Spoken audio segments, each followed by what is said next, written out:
ঘন কুয়াশার হিমেল বাতাসে জুবুথুবু দেশের উত্তরাঞ্চল সহ জনজীবন।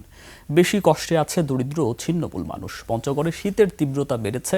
সকাল ৬টায় সর্বনিম্ন তাপমাত্রা ১২.১ ডিগ্রি সেলসিয়াস রেকর্ড করা হয়।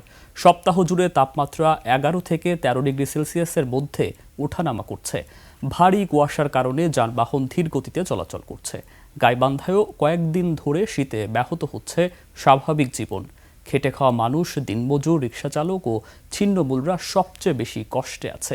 শীতে কাবু হয়ে পড়েছে কুড়িগ্রামের জনজীবন। দিন ও রাতে হিমেল বাতাসে শীতের তীব্রতা বেশি অনুভূত হচ্ছে। বিশেষ করে মধ্যরাত থেকে সকাল পর্যন্ত কুয়াশার চাদরে ঢাকা থাকছে চারদিক। উত্তরের জেলা সিরাজগঞ্জে শীতে বিপর্যস্ত জনজীবন। জীবিকার তাগিদে মানুষ বের হলেও দমকা হাওয়ায় বিপাকে তারা। হাসপাতালে বাড়ছে শীতজনিত রোগীর সংখ্যা।